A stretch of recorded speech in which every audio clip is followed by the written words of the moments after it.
I want to jump forward and talk through the second chapter, which is like when you were actually on the job, because that's one of the things that makes you so incredible, Carson, is like you stuck in banking, you crushed it, and you continue to get promoted again and again to the point where you've really cracked, I think, to some extent, how to succeed in investment banking, where a lot of analysts don't. And so let's fast forward to your analyst years, and I want to hear about the start of your investment banking career. So, what skills or habits did you develop early on that set the foundation for that success of getting promoted to associate and later on VP, and I'm sure many more successes in your future? It was definitely a learning curve for me starting in investment banking. I mean, like I mentioned, I was just a very overeager kid from KC who had never been around finance or anybody who had worked in finance. So there's a cultural assimilation process that you go through, and that I certainly went Mm-hmm. through, where you learn to develop a little bit of polish.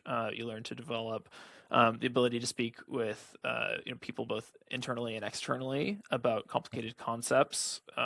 You learn your technicals, how to develop a financial model, perform financial analysis, reading reports in detail, Mm-hmm. how to be independent. Um, Most importantly, though, is just how to gain the trust of those around Mm-hmm. you. And I think that was, maybe the core thing that I focused on over the Yeah. course of my tenure as an analyst, is how, for the people who are reviewing my work, how do I gain their trust? I Mm-hmm. think a good starting mindset for any analyst to have is that in some ways your work is actually the most impactful for any draft of a presentation, because you're the first person doing the draft, right? Mm-hmm. And whoever does the first draft oftentimes has the biggest say of what actually ends up in that draft. True. And so, the number of times where as an analyst there is a complicated presentation or a complicated model or analysis where I didn't know what the right answer was, but I put my best foot forward and tried to do a thoughtful and strategic job. And my work ended up being directly representative in terms of what went out to the client, and that's a really Yeah. empowering thing. Yeah, yeah, I think a lot of people have that backwards where they're like, oh, like everyone else is actually doing the real work here. I'm just kind of doing the grunt work, dragging around logos on a page. And like, yeah, there's a lot of logo pages and things like that. But there's also this incredible power to have the first say, like you're saying. And it reminds me of like I've taken some negotiation classes at Stanford and stuff, and they say that the first person who speaks and like who comes up with a plan for how to get a deal done is the one who like generally gets close to that, because then everyone else is just reacting to it and incrementally shifting what the original plan was. And so as an analyst, like you get to shape it. And a lot of analysts don't really take that responsibility very seriously. They don't really care. They're just getting something off their desk. But I think that that was something that you uniquely excelled at and that I saw and I heard about and experienced. And so what were some of the habits or systems or behaviors that supported that? Because it's very hard to have that time to think and to care enough to think if you're getting so overwhelmed because you don't have those good habits, you don't have the organization from those systems, you don't have the good sort of like banking hygiene to figure out how to accelerate your career and be thoughtful like that. Yeah, there's a big learning curve. I think for me, one of the most important things was developing a very thorough to-do list, and a very Mm-hmm. thorough mechanism for triaging the work tasks that came to me.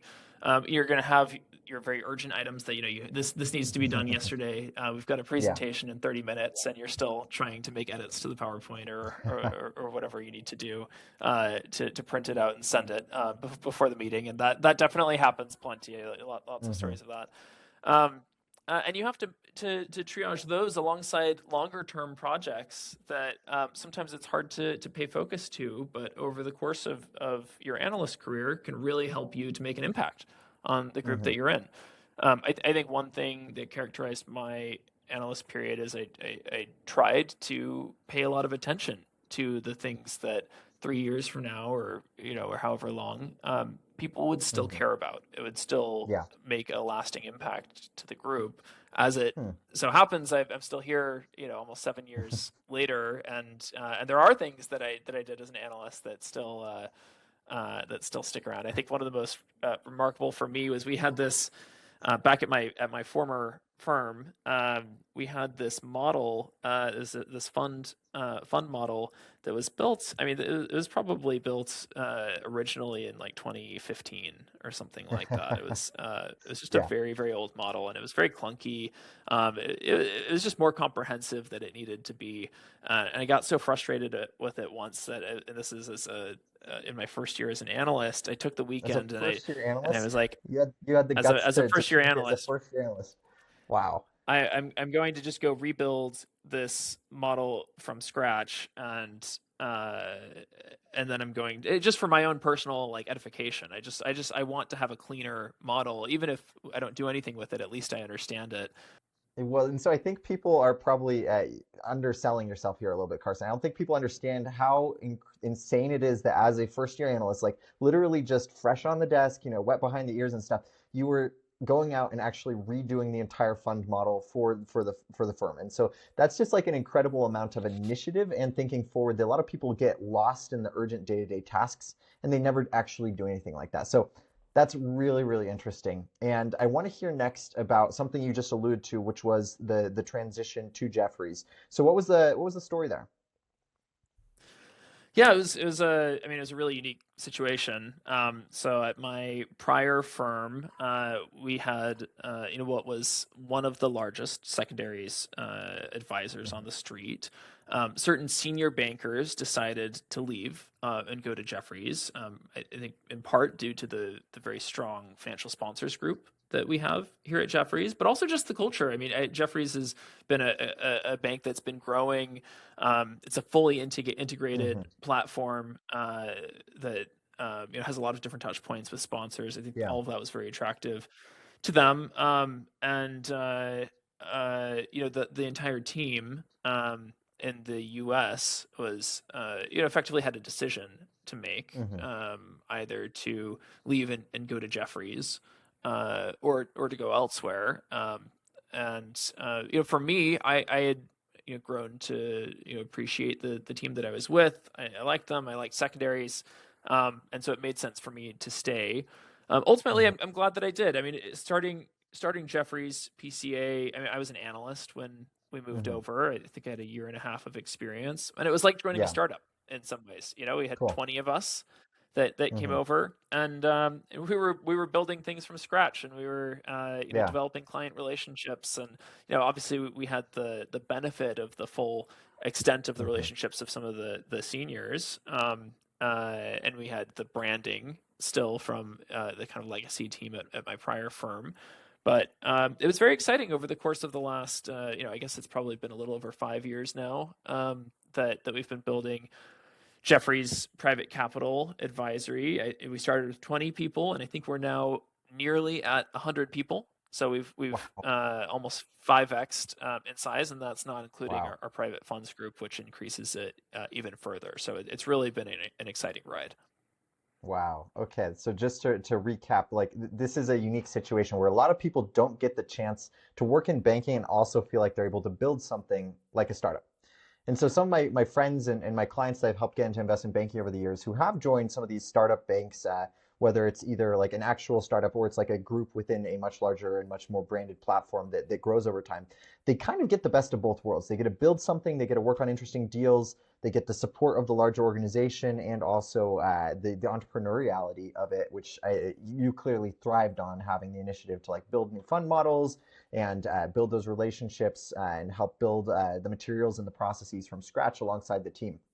And so, really love that. That's an incredible experience. And so, this process of switching banks like you did though is also a point of concern for a lot of students. A lot of people are like how do I lateral, like what happens if my bank gets acquired, what happens if I get fired, god forbid. And especially at the analyst and associate level, I think people would be curious to hear how it impacts your day-to-day job and to what extent you think that that can be a positive move or a negative move sometimes. Well, look, the first thing to say is if you're looking to lateral, and particularly if you work for any of my competitors, please give me a call, and and we can talk through that. In reality, I'm like the worst person to answer this question. I mean, I've been with the same exact team members for the Hmm. last 7 years or so. Um, However, I would say even with the same team members, there are different cultural feels. Hmm. Jefferies relative to maybe my prior firm or others on the street is very collaborative, and you can just feel that. I felt that from day one when we would be Hmm. interacting with the sponsors group, or I sit with the tech group in San Francisco, and it's a very collaborative feel. Everybody's looking to help each other. Hmm. Nobody's sharp elbowed, and I think that's very much Hmm. appreciated. Ultimately, like when you're thinking about whether to lateral or not, just think about your team. Do you like working with this set of people? Because you're going to be doing that a lot, right? You're going to Yeah. be spending an inordinate amount of time with your colleagues, and so you don't want to Hmm. spend that time if you don't like your colleagues. So I think that's an important Yeah. factor. Yeah, yeah, yeah. And I think one of the reasons that Jeffries, at least from the outside perspective, I don't know too much about it because I haven't worked at Jeffries, but having seen it from the outside, it seems like it's able to be collaborative in part because it's growing so fast. And so because there's this incredible momentum, Right. it's like there's not a scarcity mindset like there is sometimes with other banks where the deal flow is shriveling, people are fighting over like the attribution and things like that. And so from my perspective as a coach, seeing my students talk about Jeffries over the years, like 10 years ago, they would have said a very different thing than they said 5 years ago than they said today. And that I think has been a really impressive momentum to watch as Jeffries has become, you know, we can debate the nomenclature. Like I would say probably at this point getting close to a bulge bracket bank, if not, and it probably deserves that title more than some bulge bracket banks today, which is a really interesting transition. Is that fair to say? Like if you feel like you've seen that at all over the last 7 years? Yeah, I mean, I think Jeffries was already on that well into that transition when I joined Mm-hmm. 5 years ago. It's an incredibly professional organization. It's a full service investment Mm-hmm. bank, and I think the most important thing for me is that Jeffries provides basically every possible service that you could provide to sponsors. From Mm-hmm. leverage finance to M&A advisory, to secondaries, to private fund advisory. I mean, we Mm-hmm. we service sponsors at every turn, and that Mm-hmm. is extremely important.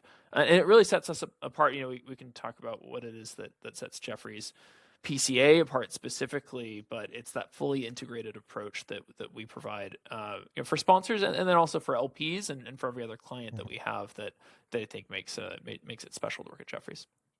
Yeah, yeah, for sure. And then one other thing that I think is super interesting about your career is just like the fact that you're still in banking. Like, I personally fell prey to this mindset that a lot of analysts have, which is like, oh, you hit on the desk, and then like headhunters start reaching out, and you've got to go to private equity. You've got to go to private equity. You've got to switch over. You've got to leave after 2 years. Analysts two and out.